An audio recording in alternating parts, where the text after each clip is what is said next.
I do like to keep them hanging. Welcome to Brockham Choral Online. It's the 17th of November, and I hope that you guys are staying safe and looking after yourselves. This week we have some interesting topics. We're going to be foregoing our typical musicianship session. I'm going to be talking a little bit about virtual choirs, drawing upon some research I've been doing recently, and some interesting conversations we had in last week's online live rehearsal. We're also going to be chatting to Graham Cooper. Graham is a singer formerly of the Rundfunkchor Berlin, from their scholar program, also formerly from Genesis 16. He's now singing with professional choirs across Europe as he's finishing his PhD in, I think it was, I can't even remember the time I chatted to him about this. It was neuroscience. He's basically an incredibly intelligent dude, and he's getting a PhD in a completely different topic, and now is going back into professional singing.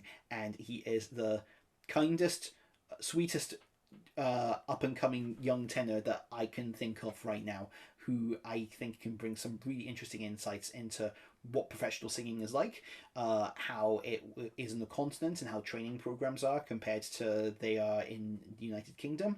And he's also a very, very fluent German speaker, so he'll be taking us through Komm süßer Tod in preparation of looking for Ethel Spine's version.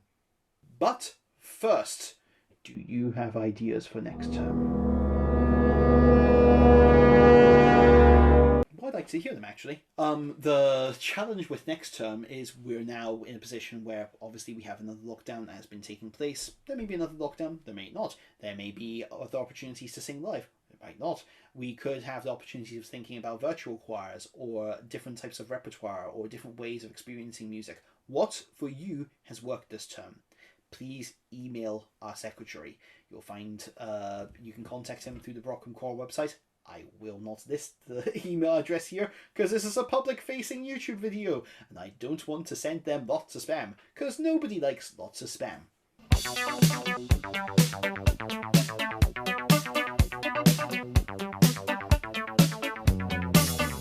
I am the computer man.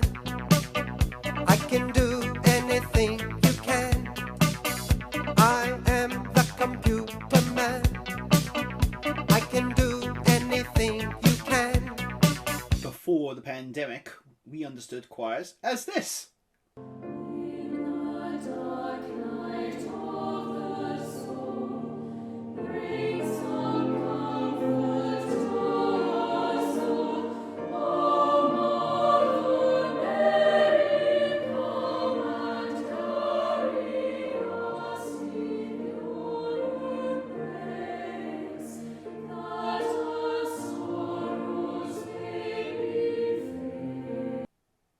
Now we think of choirs as this.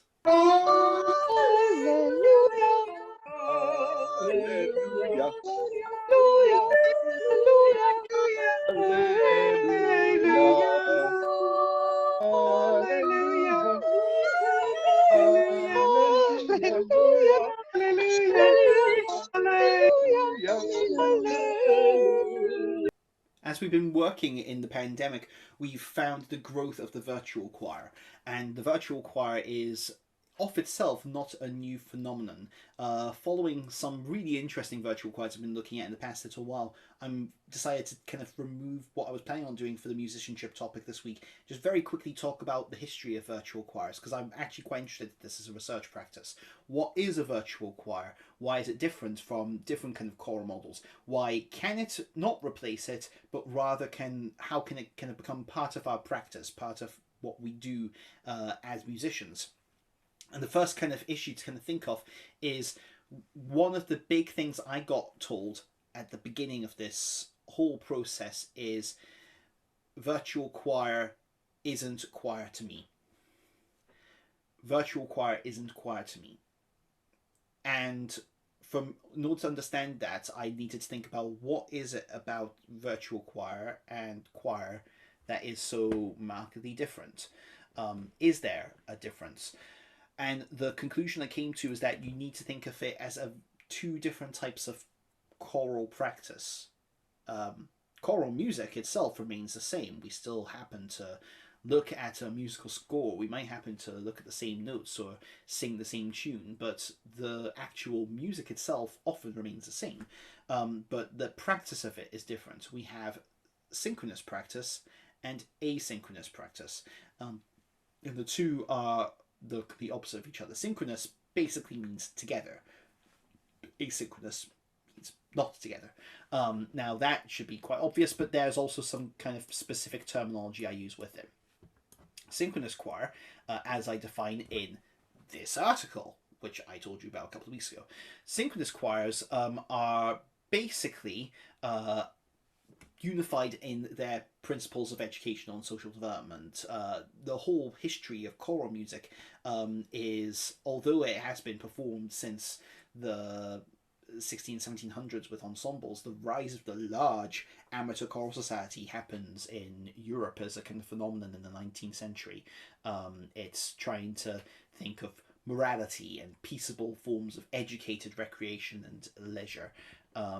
It's you often perform in venues at the same time. You can think about times where the really big chorus sing in the Albert Hall, or where a symphony chorus performs in the concert hall, or when Brockham Choral sings in St. Martin's, Dorking, or in the Dorking Halls, or something like that. You can often identify as a member of a choir. So, for example, you can say that I sing with this choir, or I am part of this choir. So you can think of the identity of the choir by itself, i.e. I sing with Brockham Choral, or I am a member of Brockham Choral, i.e. I am an individual within its parts. There are different ways of imagining it. And you can also have synchronous choirs that are united because they share a common name. A church choir, for example, a choir that is set up in a specific community group, youth choir, that kind of thing, where they're united by something that is not specifically to do with music. You have choirs which may be influenced by the institution they rehearse at, or you might have choirs which are led by someone who is an audition process, or those kind of things. There are all sorts of different ways to understand a synchronous choir. But then there's asynchronous choirs. There are choirs which don't have those things. And that is where you'd have the opposite. For me, an asynchronous choir is a choir which doesn't meet at the same time and place.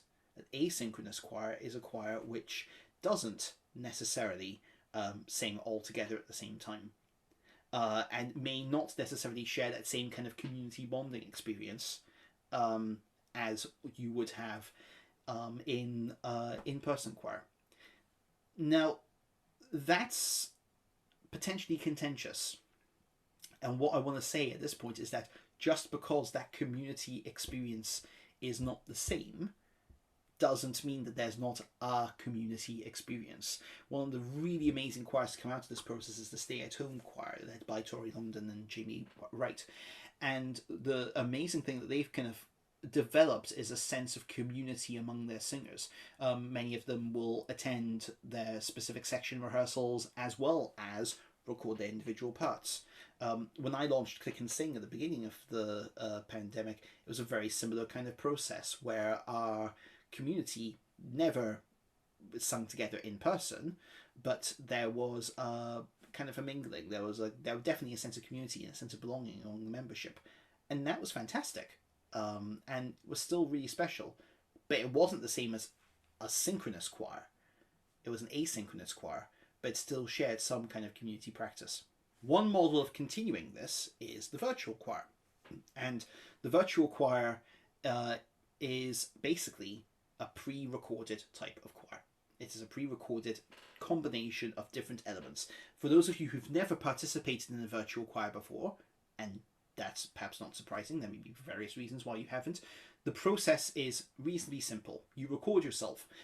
Right now I'm recording off of my computer's webcam. I'm looking at a camera there, I have a microphone here, and when I finish I press the stop record button.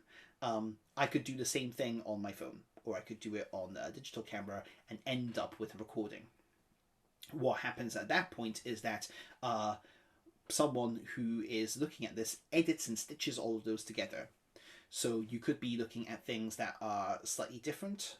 They could have different notes, so they could have different elements to them, and the person that stitches them together essentially has to listen to the sound, make sure it blends okay, make sure it sounds okay, and then present it in a visually appealing way. Now, there's different kind of ways in which you can present this. You have your very functional kind of grid formats, so something that looks a bit like this, where we're all just chatting to you at the same time. But then there's other formats which can include a pre-rendered concert hall where everyone happens to be in the space at the same time, and someone is using digital editing to make the perception that you're in the Royal Albert Hall.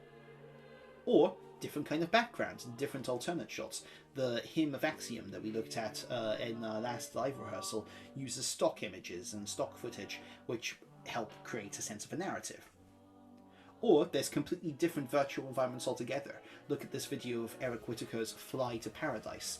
In here you've got this kind of manga influenced, Japanese style influenced presentation of a very exciting piece of choral music. All of this has different implications. So when we usually perform, we have a performer of music. So you have the score, which has been written by a composer. You have a performer that has their own viewpoint and tries to perform it. You may have a conductor who has their own viewpoint, and the dialogue is between them. But then there's also the listener, and the listener may feel like, oh, they've tried to present it in this way, and that is completely different to how the conductor wanted it, or the performer, or anyone else wanted it. But now you have another layer of authorship, as you basically call it, and that's the role of whomever is editing. The person editing can go, I don't like the alto here, I'm just going to cut them from this. Or, I want to edit it in this particular way. And it presents things in a very different setting.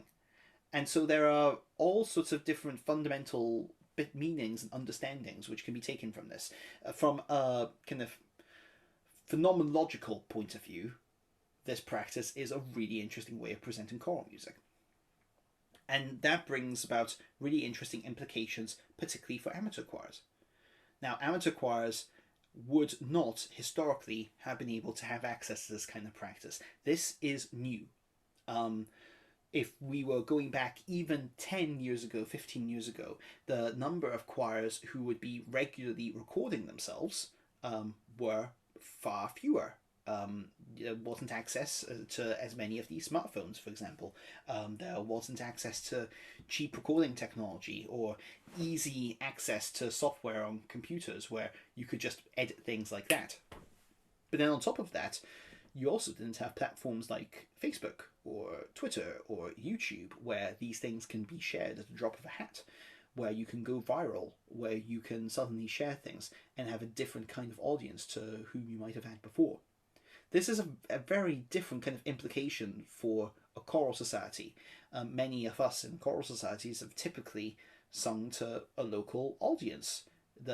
We sing to folk we sell tickets to. We sell to folk who happens to be in our community. We sell to folk who want to see us perform with a particular soloist or a particular orchestra, who have a particular conductor. Why the conductor? I don't know. But we have different reasons as to why we might happen to go to a concert. That's the important bit. If we present something online or we present something in a different medium, there are different ways of experiencing that. I can just as easily be watching a documentary or a show on Netflix, or I could be going onto YouTube and seeing one of my favourite choirs giving a concert, or singing songs from a concert. And I can choose how I engage with that. I can choose how I watch that. The whole experience as someone who is watching is completely different. And on top of that, the really unique thing about a virtual choir is that typically a singer would not be able to watch themselves sing. Not live. You are sitting in a crowd, or you're sitting in a group of singers and you're singing, and then you have that experience, but you don't know what it's like from the front. And in this instance, you've done your singing and you happen to just watch it. It's a very interesting way of presenting things. There are many ways in which a virtual choir could become a really interesting method for these choirs. Now, I'm not saying that this replaces everything that we do. Naturally, there are so many things which virtual choirs can't yet do. And some of the things that have appeared on Zoom are ways to try and recognize that. Part of that is this sense of live in-person connection, which we see as critical. But there's lots of things that we can't do on Zoom. Most obviously, the latency issue of singing Happy Birthday to You, for example. But we also have all sorts of other things in that even if we did sing together, there is a way in which computers will be trying to render our sounds together at the same time, and there'll be different voices that are stressed. We don't think about blend, we don't think about other things in the same way. One of the most eye-opening things to me this past month was I worked with a live choir on this piece by Stravinsky, which happens to be extremely crunchy. Here's a little sample.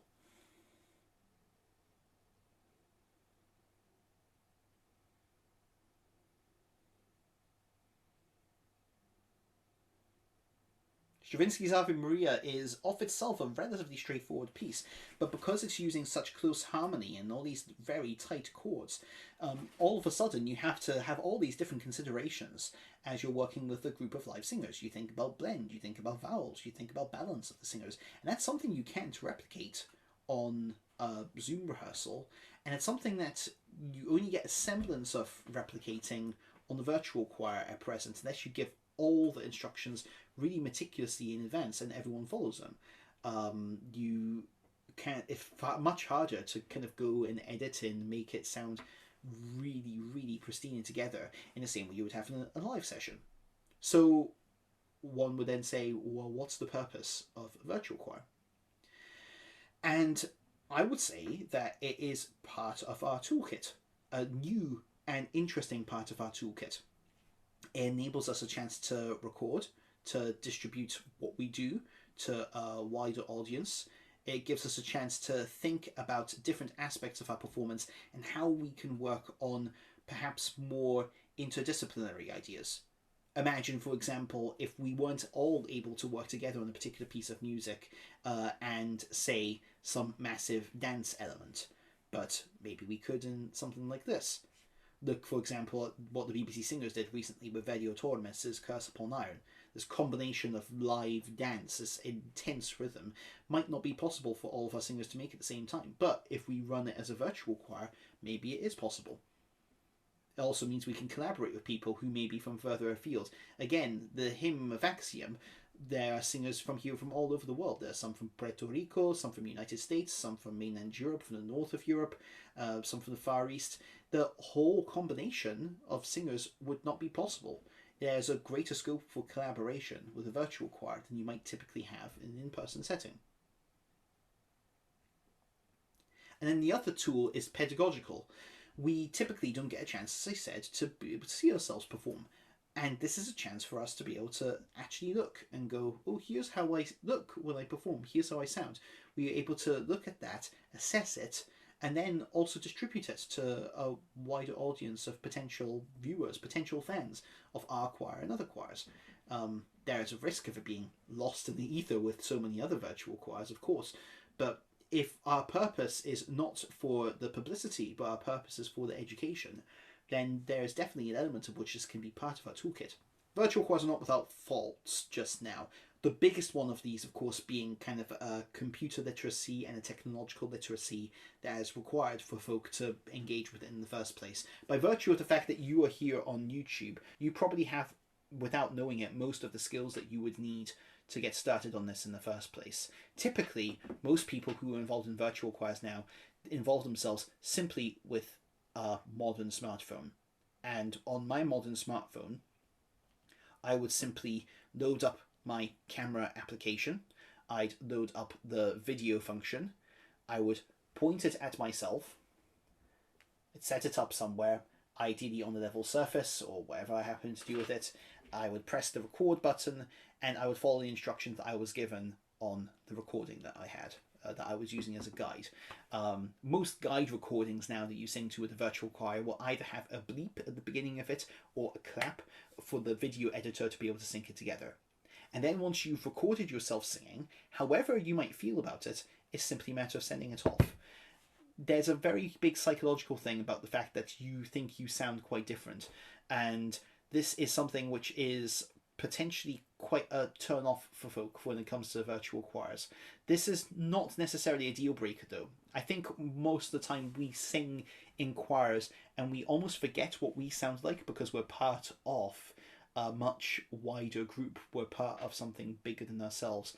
And one of the things that I've come to learn in the COVID crisis is to learn to trust my own voice, and yes, even as a professional, learn to trust my voice and my experience in whatever setting I happen to be in. It's not the same. Of course, it's not the same. But you can trust your editor, you can trust your director to be able to present things in a reasonably sounding way. Then, once this is submitted and you've sent it to your director or sent it to whomever is organizing this, they will spend the time with software. They will be looking to basically multi-track things. A multi-track is where you have a couple of different layers happening simultaneously. But the technology is reasonable and straightforward to access. The challenge is having someone with ears to be able to work out the balance and the time of editing.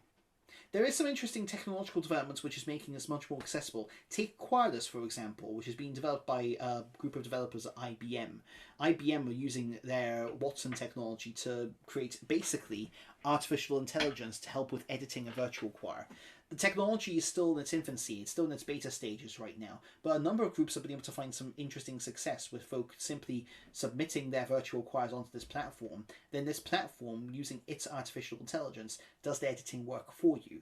Typically, if you were working with a choir of around about 20-25 singers, if you want to do a thorough virtual choir, you'll need to listen to every track individually, you need to place them together, you need to sync them up.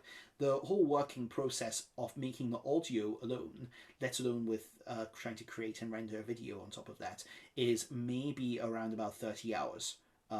Another few hours to make the video from there. But once you've done that, your job is done. But it is still a significant amount of working time. What Quietus purports to do is to essentially decimate that time. They turn it into a 10-minute process of rendering once all of these videos have been submitted. It's still in its infancy and it's not without faults, and there are other artificial intelligence and programmed ways of trying to sense where the kind of cuts and where the balances are in a piece of music. But these kind of steps mark a really interesting kind of pace and position in how we're trying to understand and use virtual choirs. And the more that this technology develops and the more that people are able to access this, I think that we can use this as a much more valuable tool and a much more valuable resource for the eventual use of virtual choirs as not only a different way of distributing performances, but as an educational tool for all of us. Now, I don't believe that the virtual choir is going to be replacing anything that we do in, I guess, typical synchronous choral practice. But I do believe that it can be an interesting way of augmenting what we do. It can be an interesting way of presenting new technologies, new meanings, new processes with the choir. Indeed, if there was ever a time to reassess what choral music can do and what it's capable of in the light of a pandemic, is probably the best light in which to do it. And the fact that so many of these virtual choirs have been coming out demonstrate a demand for people to sing, to make music. I'm encouraged by that. I'm encouraged by the fact that people still want to make music. I'm encouraged by the fact that it seems like an intrinsic thing that so many of us want to do. The challenge, then, of course, is just making sure we keep doing it. And if virtual choirs are a way of doing it right now, then it's worth exploring. Graham Cooper is a tenor based in Berlin. He's been working with the Schola des Rundfunkchor Berlin, with Genesis 16, and with a range of European professional choirs. He has a really unique career story in that he started working with sciences and he's found singing kind of later on in life and is absolutely killing it out in Berlin and having a whale of a time. We first met probably around about 5 or 6 years ago, when I started working as a lay clerk at Cathedral in Edinburgh. And we both went through the trenches there and had a great time singing and working together. I started our conversation by saying, just how traumatic did he find working with me at St. Mary's Cathedral, Edinburgh?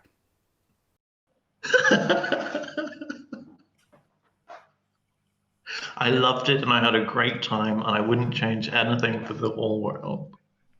This is Graham, and he is a master of sarcasm. I've just asked him about a cathedral that we both used to sing at, and we've both had some wonderful times there. He lied through his teeth. No. In fairness, I think so. Both of us, I think, met each other through that kind of cathedral environment there Yes. specifically, and the thing that I was really that I was really kind of touched by when I started working with that community is you were one of the people that was, calm, professional enough to me to stand next to me and say, "You're a bit flat there. Can you bring it up a little bit, or can you just make some adjustments on it?" And it was really positive because the way in which you were saying it was like, it wasn't like in "you're horrible and you don't deserve to be here" way. It was "you're a colleague and I want to help you" kind of way, which is Yeah, because you were. well, it was very kind. I mean, is that the kind of thing that you've experienced from what I mean? You did cathedral music from a younger age. I know you did some stuff at university. Like, what was your kind of experience in kind of getting into cathedral singing? Um, it was kind of, oh no, questions. So I had very little choral experience other than school choirs and stuff until about 16, I'd say. And then I did Ulster Youth Choir, which was with Greg Beardsall at the time, kind of like National Youth Choir, but for Northern Ireland. Mm. And loved that and really got into it and was like, oh, I find something that I really love to do and that I think I might be okay at. I was a bass at the time, so clearly I was still a bit deluded, but so I auditioned for the choral trials at Cambridge, and that was my first experience of like people who did choral singing forever for their entire lives, and was like, okay, quite intimidated, and didn't get into Cambridge in the end. I think I did get a scholarship, but I didn't get into Cambridge, and ended up going to Bath. And applied for the choral scholarship there, which I got, which was very lucky, and auditioned as a bass, got a tenor position, and was very confused but never looked back. But I guess my experience was also, oh God, some people think they're very good. And I remember that, like one of my first days, like in the first couple of weeks, while I was still learning how to be a tenor, I think, I still am, that I remember one of the guys kind of putting his hand to his ear, probably just for his own tuning or whatever, but just kind of feeling that kind of, oh no, I need to work harder. But then there were lots of lovely, I guess, Grahams in the choir as well. And it became a bit of a family very, very quickly. And that's what I kind of enjoy about the chorally stuff.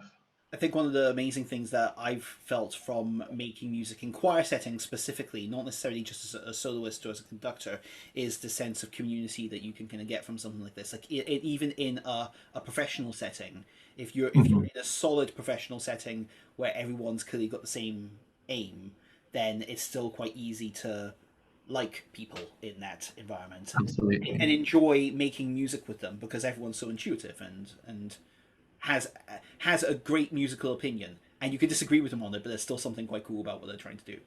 Definitely. And all these people that, as you said, we're all there to do a job as well as we possibly can. And the nice thing about kind of, I guess, the project-based kind of work that I do is that you're not guaranteed to get the next gig. So everyone there is trying to make sure that they get asked to do it again. So there's a real stress, not stress, but like there's a real incentive to do good music, not just necessarily for the sake of doing good music, but also to get hired again.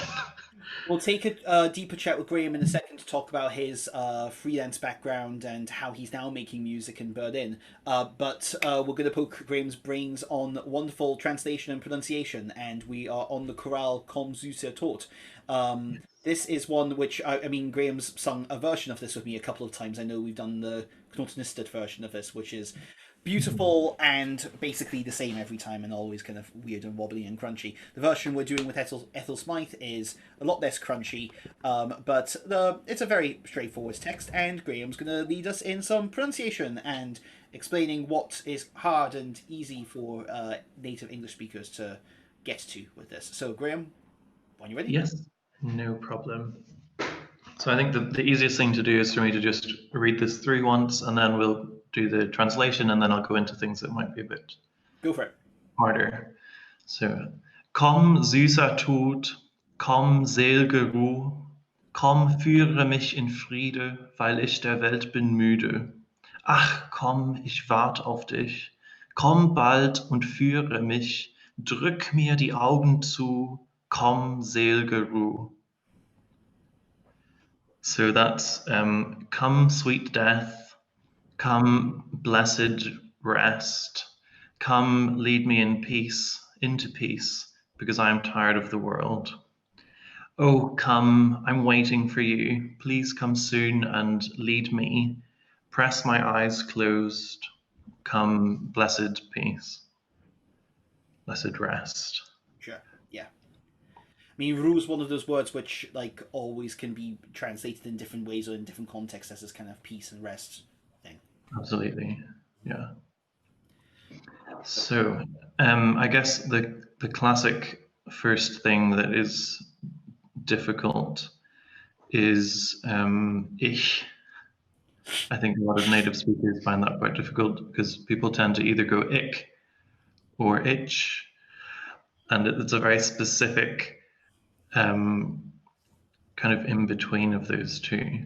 So I find that one of the useful ways that I tried to learn ich is to start with starting like a sh sound and get used to that kind of sh, and then it's just a slight closure of the vowel from there. So it goes from sh, almost like you're starting to build up a ball of spit, but not quite that far. almost, yeah, Yeah. definitely. So ich. Ich. Yes.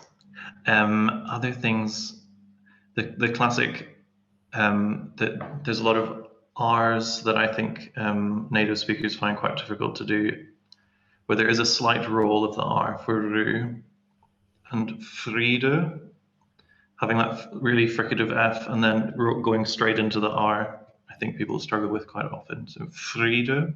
So that's a slight curve on the R there. So it's that free, not Frieda, but like Frieda kind of. Yeah, exactly. Other things, I mean, German is a super consonant language, and so com, none of these words are soft, even though the language itself is quite placative and imploring. Süßer Tod, so Tod und bald, both of those words are written with a D, but it's definitely a T sound that you're wanting to do. So Tod and bald. Bald. Okay. So very dental in the way in which you place your tongue then. Bald. Exactly. Not is it as heavy as a t sound, or No. is it more kind of like it's still it's like a dental D almost. Yeah, absolutely. Okay. Bald. Bald. Perfect. Zu. So drück mir die Augen zu.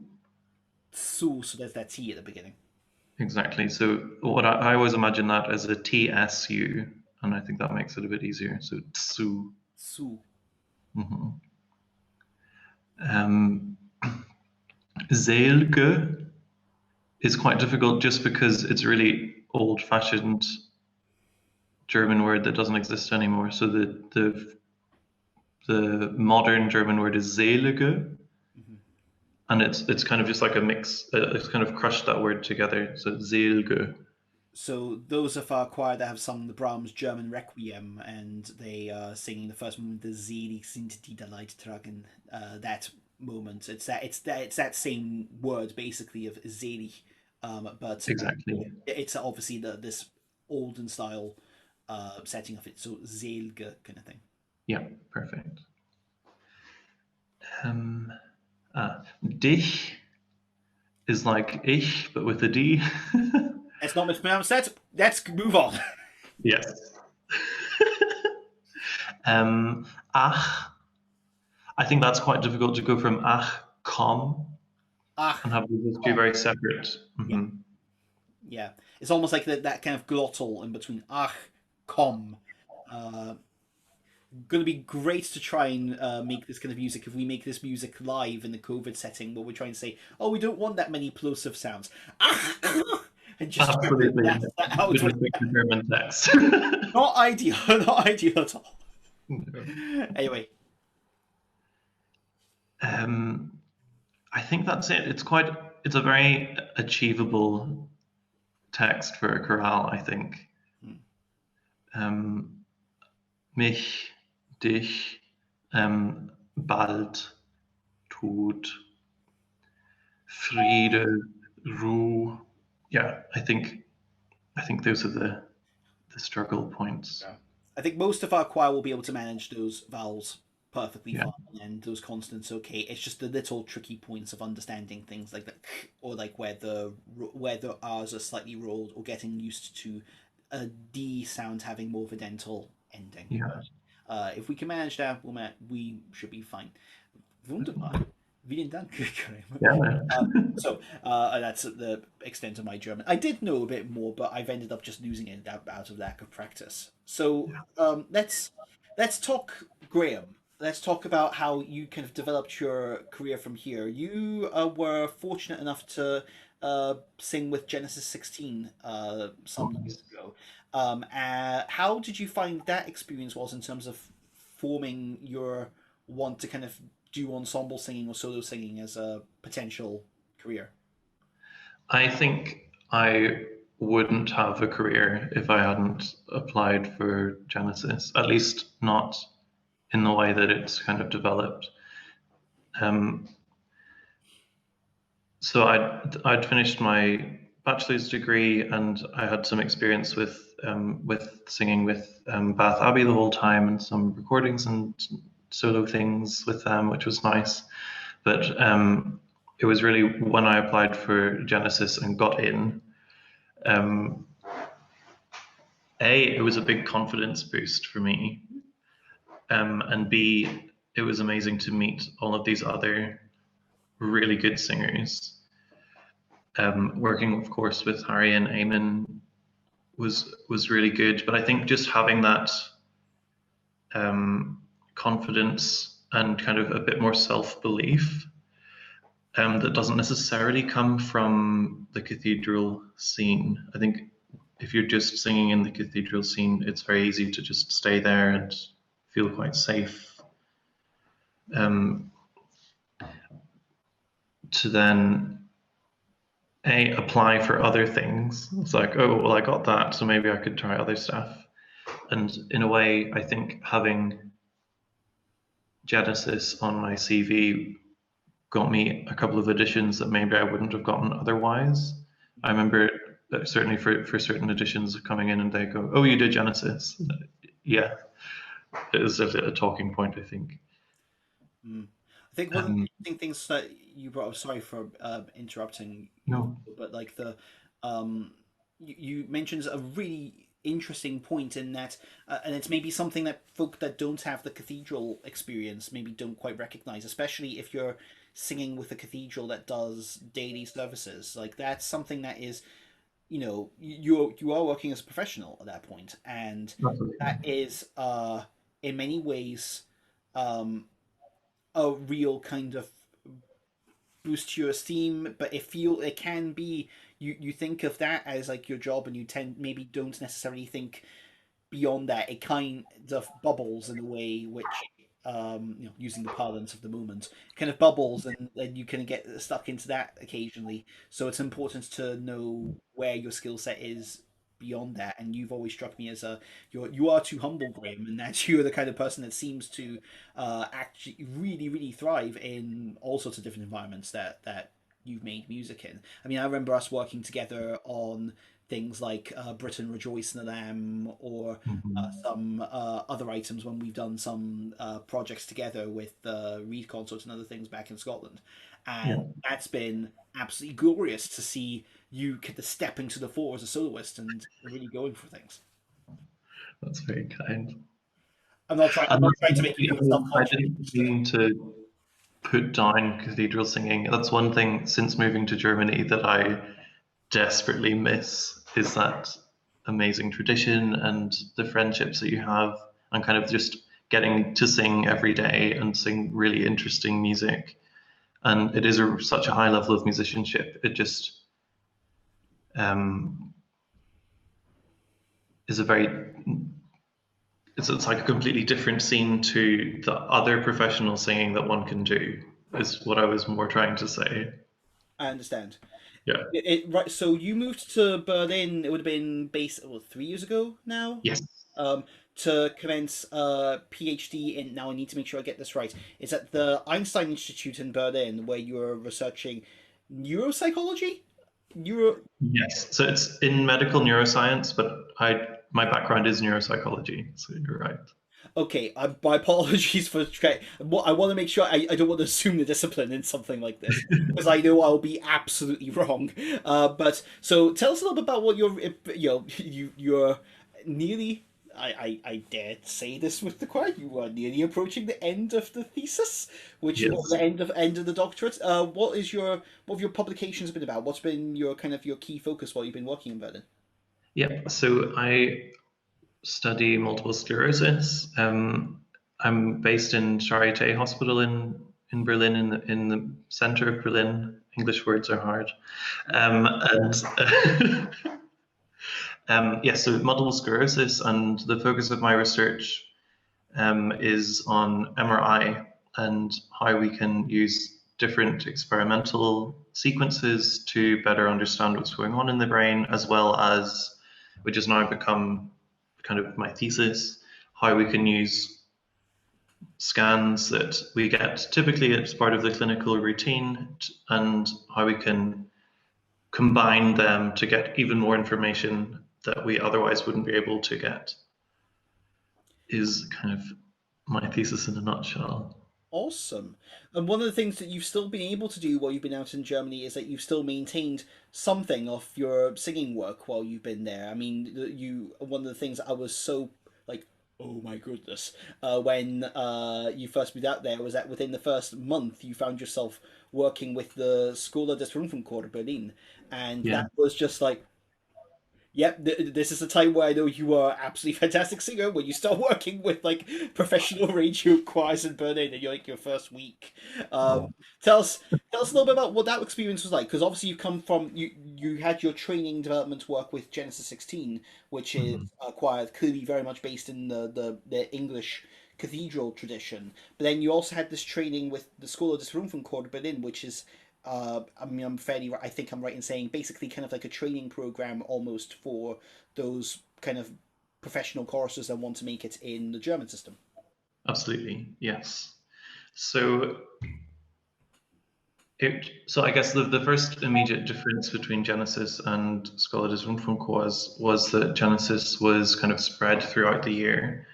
So we had a weekend, no, a week, and then a couple of weekends, and then another week at the end of the year. And that was really kind of intense, but spread out, which was quite nice. But for the Schola des Rundfunkchors, it was very intensely all at once.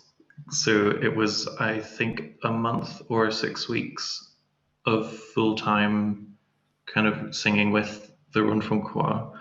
So we had, as the Schola, we had some extra rehearsals, but we were also included in the kind of day-to-day rehearsals of the Rundfunkchor.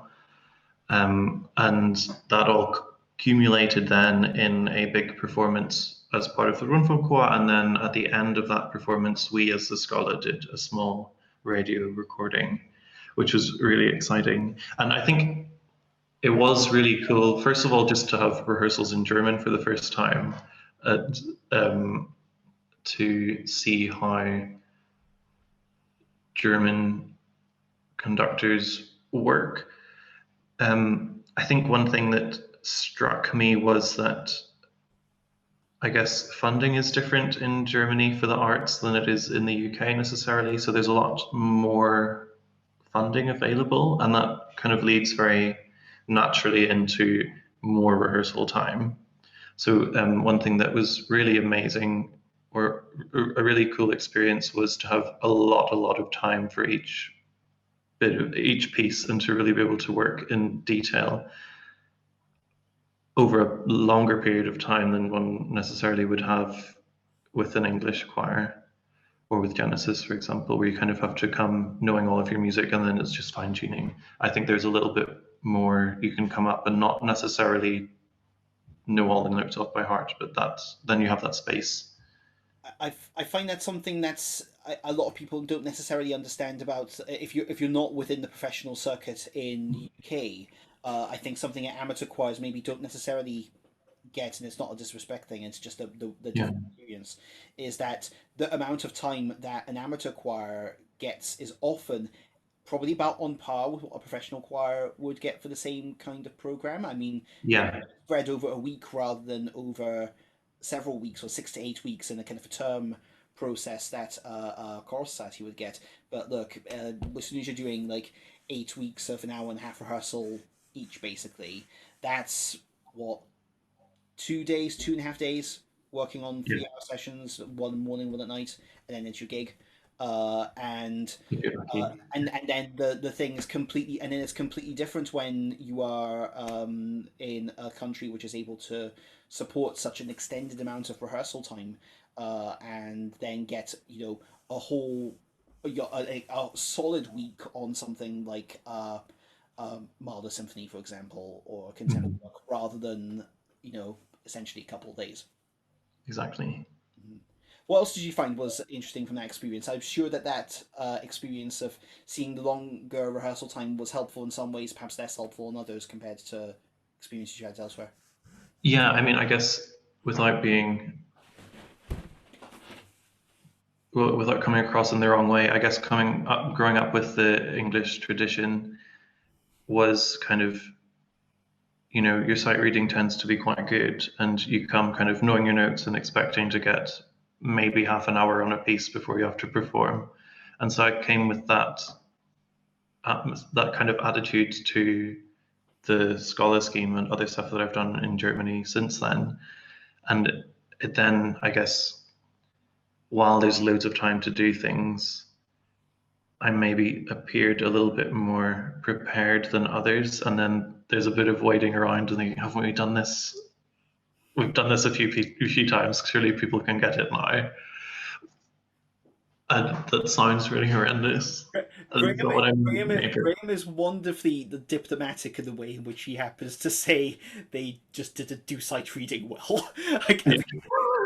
I, I, I love Graham. He is like like I love Graham. He is like genuinely one of the kindest people that you will ever meet. And there's just this moments of going, I just want good at sight reading. Just call it like it. But no, it's but that is something that happens from that experience. You get that in American choirs as well, like collegiate choirs in the Mhm. States, where again extended amounts of rehearsal time. You are able to work on things like vowels, overtones, really significant tuning things, and then you also miss something of the ability to just immediately kind of instill the mood of a piece and the notes of a piece and kind of break it down into its most component parts almost immediately.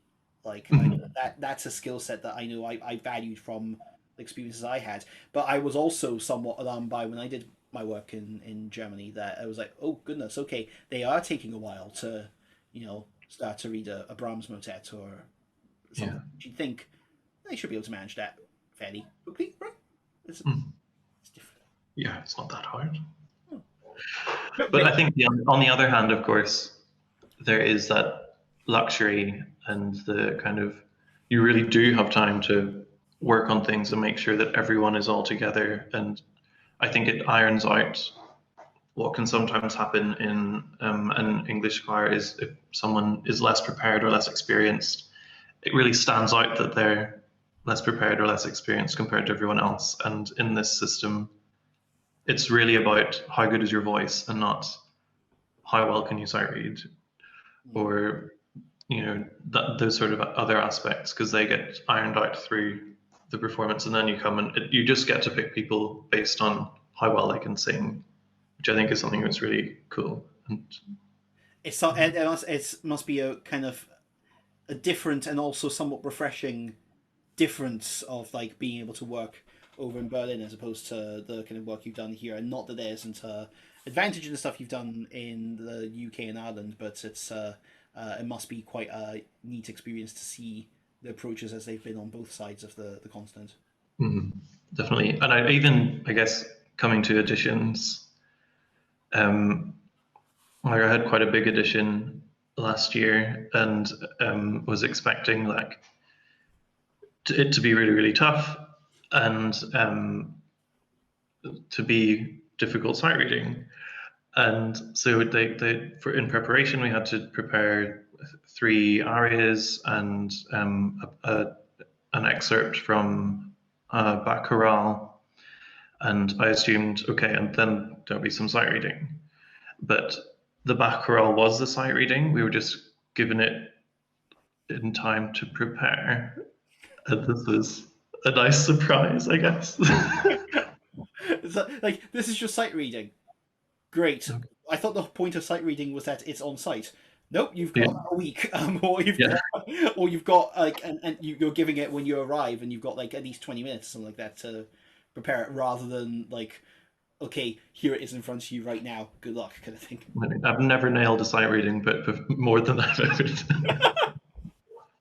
So your work now, like you've been for the past couple of years, one of the things I've been really impressed with seeing you do is the work you've done with Sistina Baroque in Northern Ireland. Well, is it technically Northern Ireland, or is it kind of like it does some cross border stuff? It's Oh. technically Northern Ireland, but it's doing a lot of cross-border stuff. Particularly the past couple of years, we're now collaborating with Irish Baroque Orchestra, which has been amazing. Just working with them because they're amazing, but also getting their audiences in and giving us a bit more of a kind of audience based on that. But then, of course, they're based in Dublin and they start to pay us for things. And so the natural consequence of that is that we're doing a lot more stuff in the Republic of Ireland. Mm-hmm. What have you found has been the most informative experience of working with basically a Baroque vocal ensemble then, as opposed to maybe some of your cathedral work or other choral work, which is maybe focused a bit more on contemporary music? Have you found you've been able to develop much of a kind of a Baroque performance practice, or thought a bit more about that, or has that been in any way influential to what you're doing? Well, I think it's hard to say. I guess what I loved about choral music in cathedrals was the Baroque stuff, and that was why I guess applied for Sistina and maybe got in with my Baroque experience. And so what I've really loved, what I love about Baroque music is kind of the nerdiness that you can get. You know, this is a very specific way you're supposed to do certain things. We had a really exciting project last year where we did a lot of French Baroque music with the Irish Baroque Orchestra, and had some. I think the majority of singers got a couple of standouts, step out solos and things, and it was just really great to beforehand learn the music, but also make sure that our French vowels were correct, and to have the different types of vowels, and just kind of to nerd out in that way was really nice. I mean, this is the thing when you start working at a professional level and you're just surrounded by all these like awe-inspiringly talented people, and for folk who've they're still maybe for finding their, I mean, not even finding their feet, but like even when you're kind of like you're seasoned in this and you still kind of take a moment to pause and go, like, literally an expert in this language is teaching me how to sing in this, and I'm getting to perform it, sometimes for money, and it's like it seems a bit alien in a way, and yet there's such a incredible and tangible pleasure that can come from that kind of performance experience. Absolutely, and it's just how like some of the people that you're working with are just so incredibly intelligent and just know everything there is to know about this, and you just happen to sit beside them, and maybe they're not even the person in charge, and they just kind of mutter under their breath, well, actually it's like this. And, yeah. So next steps then, we have the thesis nearly finished, we have a future ahead, and we've spoken offline about the fact that you are now going to be exploring more of your freelance career, and seeing how your solo tenor singing goes from here, or your choral tenor singing goes from here. Tell us a little bit about kind of some of the stuff you've been doing in Germany since Schola, any other kind of projects you've been working on, anything that you found particularly engaging and inspiring as you're moving ahead as a soloist or as a freelancer. Mm-hmm. I guess one of the most exciting things since coming to Berlin is getting a really good regular teacher. So I've been very privileged for the past year or so to be working with an amazing tenor that I'm like, oh my god, it's so exciting, because all my previous teachers were also amazing and great, but they weren't tenors. And so it's amazing just to work with someone with the same kind of voice as you, who knows a lot more than you do. And one thing that I guess is exciting but also challenging is that his approach to singing is a lot more operatic and a lot bigger than I'm used to, coming from the Baroque and the cathedral singing. And we're trying to work on getting a bigger voice that we can then prune back and make it like much better supported and everything else. And I'm very excited about how that's going to go, and very grateful in a way that Corona is happening now and I don't have to immediately start applying for loads of singing things, because there aren't any. So I have a bit more time to really work on this.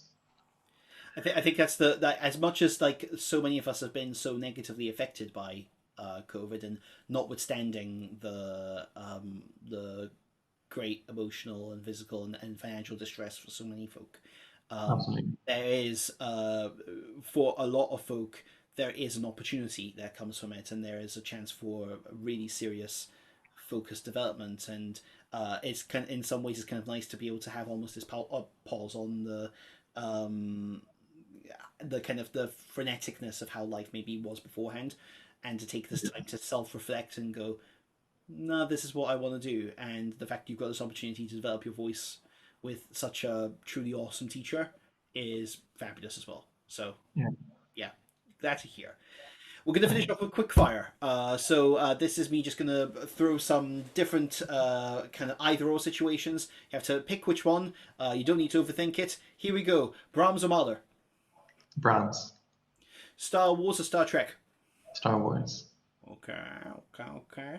Favorite fast food franchise? Sorry. Favorite fast food franchise? Oh my god, I think KFC. Wow, I think that's the first one that said KFC for me. Is that have you found much KFC in Berlin? I remember when I was there, I couldn't find any. There is some. The thing is, my boyfriend loves KFC, so I think we don't really eat that much fast food, but when we do, it tends to be almost certainly KFC. Yeah. Okay, that's fair. What was the one I remember going to when I was it was a bakery, like kind of like almost like a kind of German Greg's. I can't remember. It was Okay, there's lots of German Greg's. I know there's like lots of basically German Greg's. They did this like little apple strudel thing you could just take away, which was always like my kind of like my go-to. I'll remember it as soon as this conversation ends, and then it's perfectly gone. You're on a desert island. Assume that desert island already has adequate plumbing and internet and everything else you need. But you're able to take one luxury. What is your luxury? Piano. Okay. You are able to take 3 recordings with you. Doesn't matter. They could be popular, classical, whatever. What 3 do you take? That's so hard. Everyone says that. I almost think it'd be better to each just go to 1, but let's go for 3.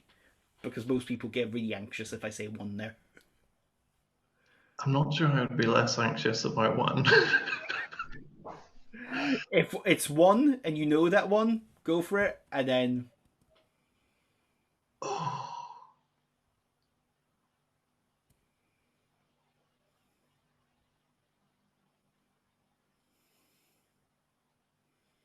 This is so exciting to watch, just me stressing. It's okay, I look forward to cutting this bit in post. Yes. Good. I'm glad it's being edited. Okay. I mean, this is so. It's amazing, but it's also. I'm just going to say it. Aretha Franklin singing Nessun Dorma.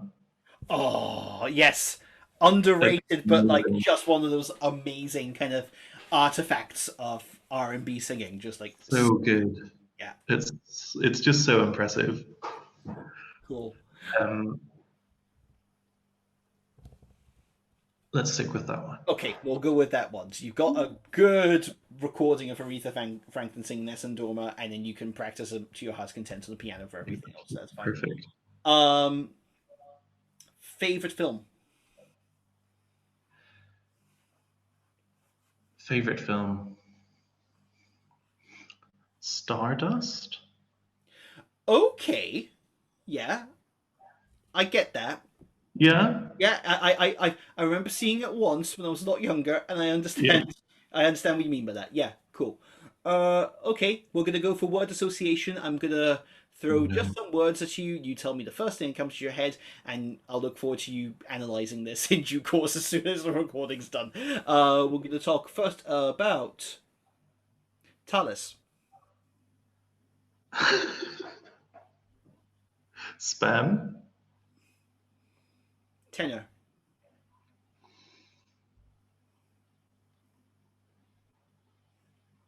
Oh, the whole point of this is that I'm supposed to just say words. Yep, sure. Yep. Singer. That's horrendous. Sunlight. Nighttime. Flat. Sharp. Home. Oh. Word bound. Love. Oh, hugs.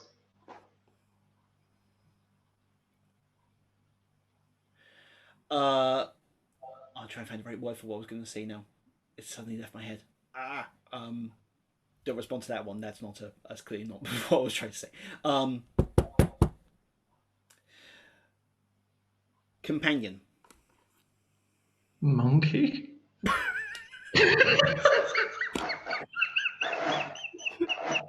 I didn't think like this conversation could go weirder.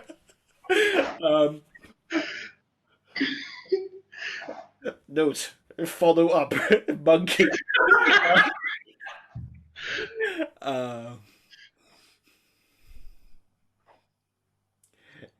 Kind of peaked there. I mean, I don't know.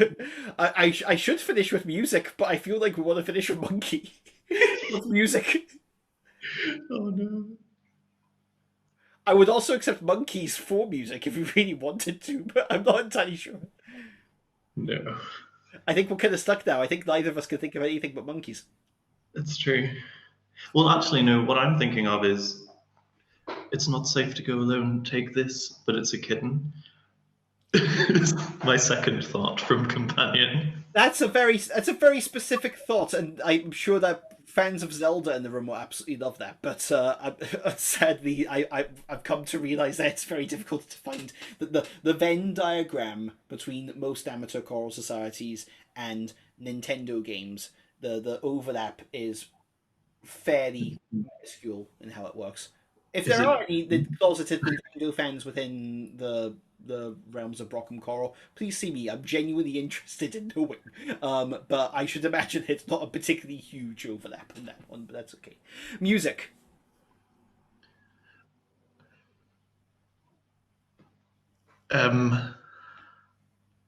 Orange? I don't know. Yeah. I almost think we should have ended with Monkey. That feels like it would have been a better ending point than trying to, like, where music ends with Orange. Well, there you go. Ladies and gentlemen of Brockham Choral Society, I thank you to Graham Cooper for his amazing German guide for the little talk about his career, and everyone knows that for Graham, the future's bright, the future's orange in terms of music making. Graham, thank you so much again. It's a pleasure. Thank you. Not a song of the week this week, but something you should be listening to, and it is coming off of BBC 4 in the very, very near future, so you need to check this out now. This is Frank. It's the Battersea Arts Centre's beatboxed reimagining of the story of Frankenstein. Every single sound produced in this show is entirely made with the human voice, and it is a fantastic reimagining of Shelley's classic. It is such a incredible way of demonstrating what the voice is capable of, and presents it in all sorts of different contexts. This kind of music might not be to your taste, but the way in which it presents the story is absolutely outstanding. Take a look at this trailer, humour me, and just look at it for the final minute of this session. If you like it, it's still on BBC4 right now. Check it out before it goes. It's coming off, I think, at the time that I'm taping this, is the week before, so it's coming off some point this coming week. So do check it out while you have a chance. It is outstanding. Ladies and gentlemen, everything you're about to hear will be from the human mouth.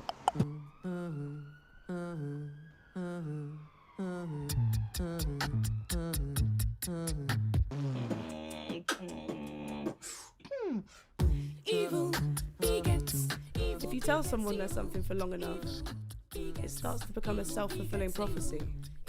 They will become what they are perceived to be, for better or for worse. Things aren't as easy as you thought they would be.